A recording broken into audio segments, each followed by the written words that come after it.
ထူးခြားတဲ့နီလန်းနဲ့လဲပတ်နေတဲ့ဈေးများအပိုင်း1ဈေးဆိုတာအမိုးကောင်အောက်မှာပဲရှိရမယ်လို့မိတ်ဆွေထင်နေရင်တော့မှားသွားပါပြီတကယ်တော့ကမ္ဘာနေရာချို့ရဲ့အယောင်းဝယ်ဆိုတာယထာတန်လန်းပေါ်မှာရေပေါ်မှာဒါမှမဟုတ်နေဆန်မြင်းတွေပေါ်မှာကျွန်တော်တို့မထင်မှတ်ထားတဲ့ပုံစံမျိုးစုံနဲ့ဖြစ်ပြနေတာပါဒီနေ့မှာတော့ပုံမှန်စီးပွားရေးစနစ်တွေရဲ့ဘောင်ပြင်ဘက်မှာထူးထူးခြားခြားလဲပတ်နေတဲ့ကမ္ဘာအဆုံးရောက်ဆုံးဈေးရှိခုအကြောင်းကိုတင်ဆက်ပေးသွားမှာဖြစ်ပါတယ်အနောက်အာဖရိကရဲ့လူဦးရေအထူးထပ်ဆုံးစီးပွားရေးဂေယစနစ်ကြီးကနေမက္ကဆီကိုရဲ့နန်နဲလာတဲ့မော်တက်ပစ္စည်းဈေးကွက်အထိဈေးတိုင်းကတူထူးခြားချက်နဲ့တူလဲပတ်နေတာပါဘလို့ထူးခြားချက်တွေလဲဆိုတာသိချင်ရင်တော့ဗီဒီယိုလေးကိုအဆုံးထိလိုက်ပါကြည့်ရှုဖို့ဖိတ်ခေါ်လိုက်ပါရစေဒန်တိုပါစီအနောက်အာဖရိကရဲ့အဆုံးရောက်စီးပွားရေးဂေယစနစ်ဈေးကွက်တွေဆိုတာပုံမှန်အားဖြင့်တော့စနစ်တကျရှိရမှာပါဒါပေမဲ့ဘီနီနိုင်ငံရဲ့အသေးနှလုံးဖြစ်တဲ့ဒန်တိုပါစီကတော့အရီစီးမြင့်တွေကိုရိုက်ချိုးထားပါရီဒါဟာအနောက်အာဖရိကမှာအကြီးဆုံးလေယာပင်ဈေးကြီးတစ်ခုဖြစ်ရုံတင်မကပဲစတူရန်ကီလိုမီတာပေါင်းများစွာကျယ်ဝန်းပြီးကုန်သည်ပေါင်းတောင်းနဲ့ချီလှုပ်ရှားနေတဲ့အေယာမစီးပွားရေးဂေယစနစ်ကြီးတစ်ခုလိုဖြစ်နေတာပါမြေပြင်ကနေကြည့်လိုက်ရင်တော့ဒီဈေးရဲ့အတိုင်းအဆကိုခံမှန်းဖို့ခက်ခဲနိုင်ပေမဲ့ဂျိုဒူတပ်ပုံတွေကနေကြည့်လိုက်ရင်တော့ကုန်းလောင်ယုံတွေဆိုင်ငန်းတွေနဲ့လမ်းကြားလေးတွေကပင်ကိုယ်အိမ်တစ်ပွဲကြက်ညက်ပြီးဖြန့်ကျက်နေတာကိုမြင်တွေ့ရမှာဖြစ်ပါတယ်ဒီဈေးရဲ့ဆုံးရောက်လာတဲ့ချက်ကတော့သူ့ရဲ့မယုံနိုင်စရာကောင်းလာတဲ့လူဦးရေတိတ်တီးမှုပါပဲခြေမြောင်လာတဲ့လမ်းကြားလေးတွေထဲမှာလက်တွန်းလဲရီမော်တော်ဆိုင်ကယ်တွေနဲ့ကုန်စည်တွေကိုခေါင်းပေါ်ရွက်ထားတဲ့ကုန်သည်တွေကအရက်မျက်နှာအနှံ့တိုးဝေသွားလာနေကြတာပါအစီအစဉ်တကျဇုံခွဲထားတာမျိုးမရှိပဲဆယ်စုနှစ်များစွာအတွင်းတဘာဝလျောက်ကြီးထွားလာခဲ့တာမို့စပါအထည်အလိပ်အီလက်ထရောနစ်နဲ့ဟင်းခတ်အမွှေးကြံရောင်းတဲ့ဆိုင်တွေကနယ်နိမိတ်အသေးချာမရှိပဲရောရှက်နေတတ်ပါရီဒီလိုကြက်ညက်လုံးတဲ့အခြေအနေတွေကြောင့်ပဲမီဘေအန်ဒရနဲ့တန်ရှင်းရေးတွေကဒေတာအာဏာပိုင်တွေအတွက်အမြဲတမ်းခေါင်းခဲစရာစိန်ခေါ်မှုတွေဖြစ်နေရတာပါဒီသေးကရောင်းကုန်ပိုင်းမှာလည်းအတော်လေးကိုထူကြပါရီစံပြောင်းတဲ့ကစီမုံလိုမျိုးနေစဉ်သုံးပစ္စည်းတွေအတွက်အဓိကဖြန့်ချီရေးဗဟိုချက်ဖြစ်နေတယ်လို့တစ်ဖက်မှာလည်းရိုးရာဈေးကူတုံးပစ္စည်းတွေအတွက်နာမည်ကျော်တဲ့နေရာကြီးတစ်ခုပါဈေးရဲ့အစိပ်ပိုင်းတော်တော်များများမှာတင်မြေတစ်ပူတွေတစ်ပင်6တွေနဲ့ရိုးရာကူတုံးတွေတုံးတဲ့ဒရိတ်ဆန်အစိပ်ပိုင်းတွေကိုအများအများရောင်းချနေတာကိုမြင်တွေ့ရမှာဖြစ်ပါရီစီးပွားရေးရကြည့်မယ်ဆိုရင်လေဒီဈေးတွေကအယောင်းဝယ်အတော်များများကအခွန်စနစ်ရဲ့အပြင်ဘက်မှာရှိနေတဲ့တရားမဝင်လုပ်ငန်းတွေပါဒါကြောင့်နေ့စဉ်ငွေလဲပတ်မှုပမာဏကိုအတိအကျခံမှန်းဖို့ခက်ခဲလာပါရီဒါပေမဲ့ဒီဈေးကြီးကလူသားပေါင်းများစွာကိုထောက်ပံ့ပေးနေတာကတော့အသေးကြပါပဲဥပဒေနဲ့လက်တွေဘဝကြားကအေယာမအဝတ်ထဲအင်ပါယာလာဆာလာတာစီအာဂျင်တီးနားဗီယိုနိုအေရစ်မြို့ရဲ့အစွန်ဖျားမှာတည်ရှိတဲ့လာဆာလာတာဈေးကတော့ကမ္ဘာပေါ်မှာအကြီးဆုံးတရားမဝင်အဝတ်ထဲဈေးကွက်တွေကတစ်ခုဖြစ်ပါရီဒီဈေးကတခြားဈေးတွေလိုစားတောက်ကုန်ကိုအဓိကထားတာမျိုးမဟုတ်ပဲခင်မီလက်လီအယောင်းဆိုင်ကြီးတွေကိုတောင်ရှင်ပြိုင်နိုင်တဲ့အဆင့်ထိကြီးမားလာတဲ့အဝတ်ထဲဈေးကွက်ကြီးအဖြစ်ရပ်တည်နေတာပါ1990ပြည့်လွန်နှစ်တွေကအာဂျင်တီးနားရဲ့စီးပွားရေးကျဆင်းမှုအတွင်းရွှေပြောင်းအခြေချသူတွေကအဝတ်ထဲတွေကိုဈေးနှုန်းချိုချိုနဲ့စတင်ရောင်းချရာကနေအစပြုခဲ့တာဖြစ်ပြီးအခုဆိုရင်တော့ထောင်ပေါင်းများစွာသောကိုရောင်တွေဆိုင်ငန်းတွေနဲ့အလုပ်ရုံတွေအဖြစ်တိုးချဲ့တည်ရှိနေပါပြီဒီဈေးရဲ့အဆုံးရောက်ဆုံးအချက်ကတော့သူ့ရဲ့ဥပဒေကြောင်းအရရှုပ်ထွေးမှုပါပဲဒီဈေးကတရားဝင်မှုနဲ့တရားမဝင်မှုကြားကမိခိုးရောင်နယ်မြေထဲမှာအချိန်တော်ကြာတည်ရှိနေတာဖြစ်ပြီးအာဏာပိုင်တွေရဲ့စစ်ဆေးမှုတွေအရနာမည်ကြီးတစ်စိတ်တူအဝတ်ထဲတွေအမြောက်အများရောင်းချနေတယ်လို့မှတ်တမ်းတင်ထားကြပါရီအစိုးရကဒီဈေးကိုအပီးတိုင်ပိတ်ပစ်ဖို့ကြိုးစားခဲ့မှုပေမဲ့ဈေးရဲ့အတိုင်းအဆကအရန်ကိုကြီးမားလွန်းတာကြောင့်အမြဲတမ်းပိတ်ပစ်ဖို့ကတော့မဖြစ်နိုင်တဲ့လောက်ခက်ခဲနေစေပါဈေးရဲ့ပတ်ဝန်းကျင်အခြေအနေကလည်းတကယ့်ကိုကြမ်းတမ်းလှပါရီဆိုင်ငန်းများစုကိုယာယီပစ္စည်းတွေနဲ့ပဲစောက်ထားပြီးလျှက်စီမီကိုလည်းကိုယ်တိုင်စီစဉ်ထားတဲ့စနစ်တွေနဲ့သုံးဆွဲနေရသလိုညဉ့်ညမ်းနေတဲ့ရေလမ်းကြောင်းတွေရဲ့ဘေးမှာတည်ရှိနေတာကြောင့်အနံ့အသက်ကလည်းဆိုးရွားလာတာပါဒါပေမဲ့လည်းဈေးနှုန်းကပုံမှန်ဆိုင်တွေထက်အစာပေါင်းများစွာတက်တာနေတာကြောင့်အာဂျင်တီးနားတနိုင်ငံလုံးနဲ့အိန္ဒိယနိုင်ငံတွေကဝယ်ယူသူသိန်းနဲ့ချီပြီးအပတ်စဉ်လာရောက်နေကြပါရီလုပ်ငန်းခွင်ဘေးကင်းလုံခြုံမှုမရှိတာမျိုးတွေရှိပေမဲ့ဒီဈေးကပုံမှန်အလုပ်ကိုင်မရရှိနိုင်တဲ့ကုန်တယ်ငယ်လေးတွေအတွက်တော့အဓိကဝင်ငွေရလန်းဖြစ်နေရတာပါမြင်ငွေရကြည့်မယ်ဆိုရင်တော့ဒီဈေးကတော်တော်လေးကိုမိုက်ပါရီအယောင်သွေးစုံလင်လာတဲ့အဝတ်ထဲရီတန်းစီနေတဲ့မြင်ကွင်းကအဝေးကနေကြည့်လိုက်ရင်အဆုံးမရှိနေသလိုပါပဲအထူးသဖြင့်ညဘက်မှာအယောင်ဝယ်လောက်ကြတာဖြစ်လို့နေဘက်ဈေးတွေနဲ့မတူတဲ့ထူးခြားတဲ့ခံစားချက်တွေကိုပေးစွမ်းနိုင်ပါရီဒီဈေးကရိုးရိုးစူးစမ်းကျင်စရာနေရာတစ်ခုထက်ပိုနေတာကလည်းအမှန်ပါပဲမက္ကဆီကိုကမှော်ဈေးကွက်မက္ကဆီကိုစီးတီးရဲ့တမိုင်းဝင်နယ်မြေအရှေ့ဘက်မှာရှိတဲ့မာကာတိုဒီဆိုနိုရာဈေးကတော့ကမ္ဘာပေါ်မှာအထူးခြားဆုံးဈေးကွက်ထဲကတစ်ခုဖြစ်ပါရီဘာကြောင့်လဲဆိုတော့ဒီဈေးကတာမန်ကုန်စည်တွေထက်လူသားတွေရဲ့ယုံကြည်ကိုးကွယ်မှုရိုးရာဓလေ့နဲ့နန်းနေတဲ့စိတ်ဝိညာဉ်ဆိုင်ရာပစ္စည်းတွေကိုအဓိကထားရောင်းချနေလို့ပါပဲအယုတ်တွေနဲ့အိမ်သုံးပစ္စည်းတွေကိုလည်းရောင်းချပေမဲ့ဒီဈေးကိုလူသိများသွားစေတာကတော့မော်အတက်လော်ဂီပညာနဲ့ရိုးရာကုထုံးဆိုင်ရာပစ္စည်းတွေအများအများရှိနေတာကြောင့်ပဲဖြစ်ပါရီ ဒီဈေးကွက်ဟာ20ရာစုအလယ်ပိုင်းလောက်ကစတင်ခဲ့တာဖြစ်ပြီးအချိန်ကြာလာတာနဲ့အမျှဒေသခံတွေရဲ့ရိုးရာကူတုံးတွေဝိညာဉ်ရေးရာယုံကြည်မှုတွေနဲ့ဗေဒင်လက္ခဏာပညာရက်တွေရဲ့ဗဟိုချက်ဖြစ်လာခဲ့ပါသည်ဈေးထဲမှာဆိုရင်ကက်သလစ်ဘာသာရှေးဟောင်းရိုးရာယုံကြည်မှုနဲ့အာဖရိကကာရစ်ဘီယန်ယဉ်ကျေးမှုတွေရောရှက်နေတဲ့ပုံစံကိုတွေ့ရမှာပါဒါကြောင့်လူမှုဗေဒပညာရှင်တွေနဲ့မနုဿဗေဒပညာရှင်တွေအတွက်ကတော့ဒီဈေးကလေလာစရာယတနာတိုက်ကြီးတစ်ခုပါပဲဈေးရဲ့ဆိုင်ကန်းတွေထဲမှာဈေးဘက်ဝင်အပင်ကျောက်တွေတင်မြစ်တွေဖျောင်းတိုင်တွေအဆောင်လက်ဖွဲ့တွေနဲ့ထူးဆန်းတဲ့ရိုးရာဝတ်စုံတွေကိုကြမ်းမြင်ကနေအမိုးထီပုံထားတာကိုမြင်တွေ့ရမှာပါအထူးသဖြင့်အငင်းပွားစရာဖြစ်တဲ့ဒေချင်းတရားကိုကိုစားပြုတဲ့ရုပ်ထုတွေနဲ့တခြားသောနတ်ဖျားရုပ်ထုတွေကိုလည်းအလွယ်တကူဝယ်ယူနိုင်ပါသေးတယ်ဒါတွေမကသေးပဲဈေးထဲမှာတင်ဝိညာဉ်တန်းစင်ပေးတာဓာတ်ရော်ဖဲချက်ဟော်တာနဲ့ရှေးဟောင်းနီလန်းတွေနဲ့တိုင်ပင်ဆွေးနွေးပေးတဲ့ဝန်ဆောင်မှုတွေကိုလည်းရရှိနိုင်သေးတာပါ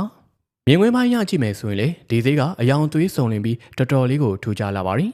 ်အမွေးတိုင်နှံတွေဆေးပင်နှံတွေနဲ့အတူဈေးစစ်တန်တွေလမ်းဘေးကစူညံတန်တွေကတသားတွေကိုရွှေရှက်နေတာပါဒီဈေးကရှုပ်ထွေးလုံးလို့အစုံရောက်တယ်လို့ခေါ်တာမဟုတ်ပဲလူတွေရဲ့တည်တံ့ဖြစ်ရမယ့်ယုံကြည်ကိုးကွယ်မှုတွေကိုပြောင်းချဈေးကွက်တင်ရောင်းချနေလို့အစုံရောက်တယ်လို့သတ်မှတ်ကြတာဖြစ်ပါတယ်ယဉ်ကျေးမှုကိုယ်တိုင်ကရောင်းကုန်ဖြစ်နေတဲ့ဒီလိုဈေးမျိုးကတော့ကမ္ဘာပေါ်မှာရှာရှာပပပဲဖြစ်နေပါလိမ့်မယ်ဗီဇာမလိုတဲ့နယ်စပ်ဈေးတရုတ်နဲ့ကာဇက်စတန်နိုင်ငံနယ်စပ်မှာရှိတဲ့ကော်ကော့ဈေးကကမ္ဘာပေါ်မှာနိုင်ငံရေးအရအဆုံးရောက်ဆုံးဈေးကွက်တစ်ခုပါပုံမှန်နယ်စပ်တွေနဲ့မတူဘဲနိုင်ငံသားနှစ်ဖက်လုံးဗီဇာမလိုဘဲဝင်ရောက်ပြီးဈေးဝယ်တာတွေတခြားစီးပွားရေးတွေကိုလွတ်လွတ်လပ်လပ်လုပ်လို့ရနေပါပြီဈေးကရှေးအောင်ပိုးလမ်းမကြီးပေါ်မှာတည်ရှိပြီးအာရှနဲ့ဥရောပကိုဆက်သွယ်ပေးထားတဲ့အဓိကကုန်သွယ်ရေးဗဟိုချက်လည်းဖြစ်နေတာပါဒီဈေးရဲ့ထူးခြားချက်ကတော့သူ့ရဲ့ဥပဒေပိုင်းဆိုင်ရာအခြေအနေပါပဲဈေးကွက် area အတွင်းမှာပုံမှန်ဝင်ထွက်ခွင့်စီးမြင့်တွေကိုခေတ္တဆိုင်းငံ့ထားပြီးလူတွေကနိုင်ငံဖြတ်ကျော်ကအထူးစီးမြင့်တွေအောက်မှာအတူတူဈေးဝယ်ကြတာဖြစ်ပါတယ်အေယာမကုန်တိုက်ကြီးတွေဂိုဒေါင်တွေနဲ့ထောက်ပံ့ပို့ဆောင်ရေးအဆောက်အုံတွေမျိုးစုံရှိနေပြီးကုန်စည်အများစုကိုအခွန်လွတ်ဒါမှမဟုတ်အထူးအခွန်တက်တာအခွင့်တွေနဲ့ရောင်းချပေးထားပါတယ်ဒီနေရာရဲ့ပတ်ဝန်းကျင်ခြေနေကတော့တကယ်ကိုအဆွံရောက်နေတာပါပူပြင်းတဲ့ຫນွေရာသီအရန်အေးတဲ့ဆောင်းရာသီနဲ့ပြင်းထန်တဲ့လေတိုက်ခတ်မှုတွေရှိတဲ့ဒေသဖြစ်ပေမဲ့ခေတ်မီအခြေခံအဆောက်အုံတွေကြောင့်တစ်နှစ်ပတ်လုံးလဲပတ်နေတာပါဒါပေမဲ့နေဆက်စုံဖြစ်တဲ့အတွက်လုံခြုံရေးနဲ့စောင့်ကြည့်စစ်ဆေးမှုတွေကတော့တော်တော်တင်းကျပ်ပါတယ်အပြင်ဘက်ကနေကြည့်ရင်လူသူကင်းမဲ့တဲ့ဒေါကနာရရှုခင်းဖြစ်ပေမဲ့အတွင်းထဲမှာတော့ခေတ်မီတောက်ပါတဲ့ဂုံတိုက်ကြီးတွေကကမ္ဘာကုံသွေးဗဟိုချက်တစ်ခုလိုတည်ရှိနေတာပါပုံမှန်ဆိုရင်ခွဲခြားထားရမယ့်နိုင်ငံနယ်နိမိတ်မြင့်ကိုအကျိုးတူစီးပွားရေးနယ်မြေဖြစ်ပြောင်းလဲပစ်လိုက်တဲ့အစုံရောက်မဟာဗျူဟာမြောက်ဈေးကွက်ကြီးဆိုရင်လည်းမမားလာပါဘူးကမ္ဘာအဆင့်မြင့်ဆုံးပင်လယ်စာဈေးတိုကျိုမှာရှိတဲ့ဆူကီဂျီဈေးကတော့လုပ်ငန်းလည်ပတ်မှုအပိုင်းနာမည်အကြီးဆုံးဈေးတစ်ခုပါနာမည်ကြီးဒူနာငါးလီလံပွဲတွေက2018ခုနှစ်မှာတခြားကိုပြောင်းရွှေ့သွားပြီးမြင့်ဒီပြမဈေးကွက်ကတော့ဂျပန်နိုင်ငံပင်လယ်စာစီးပွားရေးရဲ့အသေးနှလုံးအဖြစ်ဆက်လက်တည်ရှိနေစေဖြစ်ပါတယ်ဒီနေရာမှာဆယ်စုနှစ်ပေါင်းများစွာမျိုးဆက်ပေါင်းများစွာဒီဇိုင်းမမတ်လောက်ကင်လာတဲ့အထူးပြုကုန်တဲ့ရာပေါင်းများစွာရှိနေတာပါဒီဈေးရဲ့အဆုံးရောက်တဲ့အချက်ကတော့အရေးသွေးပေါ်ထားရှိတဲ့အစွမ်းကုန်တီးကြမှုနဲ့ကျွမ်းကျင်မှုပါပဲဒီကကုန်တယ်တွေက9ရောင်းရုံတင်မဟုတ်ပဲ9ရဲ့အရေးသွေးကိုအစင်သတ်မှတ်တာအကြံပေးတာတွေကိုပါလှုပ်ဆောင်ပေးကြပါရီဒူနာ9ရဲ့အရေးသွေးကိုအကဲဖြတ်နိုင်ဖို့အတွက်တင်ကျွမ်းကျင်မှုပိုင်းမှာနှစ်ပေါင်းများစွာလေ့ကျင့်ယူရတာပါလက်ဆက်မှုကအသက်ဖြစ်တဲ့အတွက်အလုံအများစုကမိုးမလင်းခင်ကတည်းကစတင်ပြီးစားတောက်ဆိုင်တွေစီကိုနိုင်ပိုင်းတွင်အရောက်ပို့ဆောင်ပေးကြပါရီကျင်းမြောင်းတဲ့လမ်းကြားလေးတွေထဲမှာလူတွေလက်တွန်းလဲတွေနဲ့စက်တက်ရင်ငယ်တွေရှုပ်ရှက်ခတ်နေပေမဲ့မတော်တဆမှုဖြစ်တာကတော့ရှားပါလာတာပါဒါဟာလူတိုင်းကတရားမဝင်သတ်မှတ်ထားတဲ့စီကံတွေကိုဘယ်သူမှပြောနေစရာမလိုပဲတိတိကျကျလိုက်နာကြလို့ပါပြီဒီသေးကခင်မီအခြေခံအဆောက်အုံတွေရှိနေပေမဲ့အယောင်းဝယ်တော်တော်များများမှာတော့ digital စနစ်ထက်လူချင်းမျက်နှာချင်းဆိုင်ယုံကြည်မှုနဲ့ရေရှည်ဆက်ဆံရေးကိုပဲအဓိကထားကြပါရီဆူကီဂျီကစူညံပေါ်လောရိုက်နေတဲ့ဈေးမျိုးမဟုတ်ပဲတော်တော်လေးကိုစီကံကြည့်ပြီးပြတ်သားလုံးတဲ့နေရာတစ်ခုပါအရေးသွေးမပြည့်မီတဲ့ကုန်တယ်တွေကဒီဈေးကွက်ထဲမှာကြာကြာရက်တည်နိုင်မှာမဟုတ်ပါဘူးအပေါ်ရန်ကြည့်လိုက်ရင်ဆိုင်ကန်းလေးတွေစုနေတယ်လို့ပဲထင်ရပေမဲ့တကယ်တော့ဒါဟာကမ္ဘာလုံးဆိုင်ရာထောက်ပံ့ရေးကွင်းဆက်တစ်ခုရဲ့အတိအကျဆုံးနဲ့အမြန်ဆုံးလဲပတ်နေတဲ့အဆုံးသတ်နေရပဲဖြစ်ပါတော့တယ်ထိုင်းနိုင်ငံရဲ့နာမည်ကျော်ရေပေါ်ဈေးထိုင်းနိုင်ငံရဲ့နာမည်ကျော်ဒန်နိုဆာဒူအပ်ရေပေါ်ဈေးကတော့ခင်မီဈေးကွက်တွေရဲ့စီးမင်းတွေကိုစန့်ကျင်ပြီးရေလမ်းကြောင်းပေါ်မှာပဲရောင်းဝယ်ဖောက်ကားနေတဲ့အဆုံးရောက်ဈေးကွက်တစ်ခုပါဒီနေရာမှာရောင်းဝယ်လုပ်ဖို့အတွက်ခိုင်မာတဲ့မြေပြင်ဆိုင်ကန်းအမိုးအကာဒါမှမဟုတ်လိပ်စာအတိအကျရေလို့မရှိပါဘူးအရာအလုံးကလင်ငယ်လေးတွေပေါ်မှာပဲဖြစ်ပြနေတာပါဒီဈေးရဲ့အဆုံးရောက်လာတဲ့အချက်ကတော့ရောင်းချသူတွေရဲ့မယုံနိုင်စရာကျွမ်းကျင်မှုပါပဲကုန်တဲ့တယောက်ကလေကိုထိန်းချောင်းမောင်းနေရင်တစ်ဖက်ကလေးဟင်းချက်တာဈေးစစ်တာနဲ့ငွေပေးယူလောက်တာတွေကိုတပြိုင်နက်တည်းလှုပ်ဆောင်ကြရတာပါဒါဟာခင်မီနည်းပညာတွေထက်အစင်အလာအရရရှိလာတဲ့အတွေ့အကြုံနဲ့ကျွမ်းကျင်မှုကိုပဲအဓိကအားကိုးပြီးတော့လဲပတ်နေတာဖြစ်ပါတယ် ဒီဈေးရဲ့ပတ်ဝန်းကျင်အခြေအနေကလည်းတော်တော်လေးကိုကြမ်းတမ်းလာတာပါရောင်းချတဲ့သူတွေကနေပူရှိန်မိုးရွာသွန်းမှုနဲ့စိုးတိုင်းစာမြန်မာတွေတန်တွေကိုတဏီကုံအောင်ကြီးတီးခံပြီးတော့အလုပ်လုပ်ကြရပါတယ်ရေလမ်းကြောင်းတွေကကျင်းမြောင်းလွန်းတာကြောင့်လေကျင်းတိုးဝေပိတ်ဆို့တာတွေလေကျင်းတိုင်းမီတာတွေကပုံမှန်လိုဖြစ်နေပေမယ့်ဒါဟာသူတို့အတွက်တော့နေစဉ်ဘဝရဲ့အစိပ်ပိုင်းတစ်ခုပဲဖြစ်နေတာပါဒီသေးကလက်ရှိမှာလေခရီးသွားလုပ်ငန်းအတွက်အရေးပါနေတယ်လို့ဒေတာရင်းကုန်သွယ်မှုအတွက်လည်းမရှိမဖြစ်နေရာတစ်ခုဖြစ်နေပါပြီအဆောက်အုံတွေလမ်းမကြီးတွေမရှိပဲတဘာဝပတ်ဝန်းကျင်နဲ့အညီလိုက်လျောညီတွေဖြစ်အောင်တိဆောက်ထားတဲ့ကမ္ဘာအဆုံးရောက်ဆုံးရေပေါ်ဈေးကွက်ကြီးပဲဖြစ်နေတာလေအမှန်ပါပဲရထားလမ်းပေါ်ကဈေးထိုင်းနိုင်ငံဘန်ကောက်မြို့လေးမှာရှိတဲ့မဲကလောင်ဈေးကလည်းကမ္ဘာပေါ်မှာအထူးဆန်းဆုံးနဲ့အဆုံးရောက်ဆုံးဈေးကွက်တွေကတစ်ခုပါ။ဘာကြောင့်လဲဆိုတော့ဒီဈေးကတကယ်ပြည့်စွဲနေတဲ့မိရထားတန်လန်းပေါ်မှာဓာတ်ရိုက်တည်ရှိနေလို့ပါပဲ။ဈေးဆိုင်တန်းတွေရဲ့အလဲတဲတဲကနေရထားတန်လန်းကဖြတ်သွားတာဖြစ်ပြီးဈေးသည်တွေကရထားလမ်းဘေးကလျက်မှာပဲသူတို့ရဲ့ကုန်စည်တွေကိုခင်းကျင်းရောင်းချကြတာဖြစ်ပါတယ်။ဒီဈေးရဲ့အဆုံးရောက်တဲ့အချက်ကတော့ရထားဖြတ်တန်းချိန်တိုင်းမှာလှုပ်ဆောင်ရတဲ့ပုံစံပါပဲ။ရထားလာပြီးစရာနဲ့အဆိုင်ရှင်တွေကသူတို့ရဲ့အမိုးကားတွေကိုရုပ်သိမ်းခုံတွေကိုနောက်ဆုတ်ပြီးရထားနဲ့မလွတ်တလွတ်အနေထားထိကုန်စည်တွေကိုရွှေ့ပြောင်းကြပါတယ်။ရထားဖြတ်သွားတာနဲ့တပြိုင်နက်မိနစ်ပိုင်းအတွင်းမှာပဲဆိုင်တွေကိုပြန်ခင်းပြီးတော့ပုံမှန်အတိုင်းအယောင်းဝယ်ပြန်လုပ်ကြတာပါ။ဘေးကင်းလုံခြုံရေးပိုင်းမှာတော့ဒီစနစ်ကအတွေ့အကြုံနဲ့အချိန်ကိုက်တီးကြမှုအပေါ်မှာလုံးဝမူတည်နေပါသည်။ဈေးသည်တွေကရထားချိန်စရာကိုအလွတ်ရနေကြသလိုလူကိုယ်တိုင်အချက်ပြတာခေါင်းလောင်းတန်တဲ့အချက်ပြမီးတွေကိုကြည့်ပြီးရထားလာတော့မယ်ဆိုတာကိုကြိုသိနေကြတာပါ။ဆိုင်ငန်းတွေကိုလည်းရထားလာရင်အမြန်ရုပ်နိုင်အောင်ပေါ်ပါတဲ့ပစ္စည်းတွေနဲ့ပဲတိစောက်ထားရပြီးအမှားပြင်းမရှိဖို့ကိုလည်းတော်တော်ကိုဂရုစိုက်ကြရပါတယ်။ဘယ်လိုပဲဖြစ်ဖြစ်ဒီဈေးကကမ္ဘာ့လက်ခရီးသွားတွေကြားနာမည်ကြီးမားလာတာပါ။တရုတ်ကကမ္ဘာအကြီးဆုံးလူသုံးကုန်စည်အင်ပါယာတရုတ်နိုင်ငံကြဲကျန်းပြည်နယ်မှာရှိတဲ့ရီဝူးကုန်သွယ်ရေးမြို့ကတော့သူ့ရဲ့အေယာမအတိုင်းအစားကြောင့်တင်ကမ္ဘာအဆုံးရောက်ဆုံးဈေးကွက်တစ်ခုဖြစ်သတ်မှတ်ခြင်းခံရတာပါ။လူသုံးကုန်စည်အသေးစားတွေအတွက်အကြီးမားဆုံးလက်ကားဈေးကွက်ကြီးဖြစ်ပြီးစတူဒီယံမီတာတန်းပေါင်းများစွာကျယ်ဝန်းတဲ့အဆောက်အုံကြီးတွေထဲမှာအမြဲတမ်းဆိုင်ကန်းပေါင်းတောင်းနဲ့ချီတည်ရှိနေတာဖြစ်ပါတယ်။ဒီဈေးရဲ့အဆုံးရောက်တဲ့အချက်ကတော့သူ့ရဲ့ထူးခြားလာတဲ့အထူးပြုရောင်းချမှုပါပဲ။ဆိုင်ကန်းတစ်ခုချင်းစီကခလုတ်တွေ၊ဇစ်တွေ၊ခရစ်စမတ်အလှဆင်ပစ္စည်းတွေဒါမှမဟုတ်ခဲတံပေတံစားတဲ့ကုန်စည်အမျိုးအစားတစ်ခုတည်းကိုပဲအသေးစိတ်ခွဲခြားပြီးတော့ရောင်းချကြတာဖြစ်ပါတယ်။ကမ္ဘာတွင်းကနိုင်ငံပေါင်း200ကျော်ကကုန်သည်တွေကသူတို့ဆိုင်တွေမှာရောင်းဖို့အတွက်ဒီနေရာကနေပဲကုန်ပစ္စည်းတွေကိုလာရောက်မှာယူကြရတာပါ။ဝယ်ယူသူတွေကပစ္စည်းတွေကိုနှိုင်းယှဉ်ဖို့ဈေးနှုန်းညှိနှိုင်းဖို့နဲ့ကုန်သည်တွေကိုရှာဖွေဖို့အတွက်အဆုံးမရှိတဲ့လမ်းကြောင်းတွေထဲမှာတဏီကုံလမ်းလျှောက်ပြီးအလုပ်လုပ်ကြရပါတယ်။ဒါဟာဝယ်ယူသူတွေအတွက်စိတ်ရောလူပါအတော်လေးပင်ပန်းရတဲ့လုပ်ငန်းစဉ်တစ်ခုဆိုရင်လည်းမမှားပါဘူး။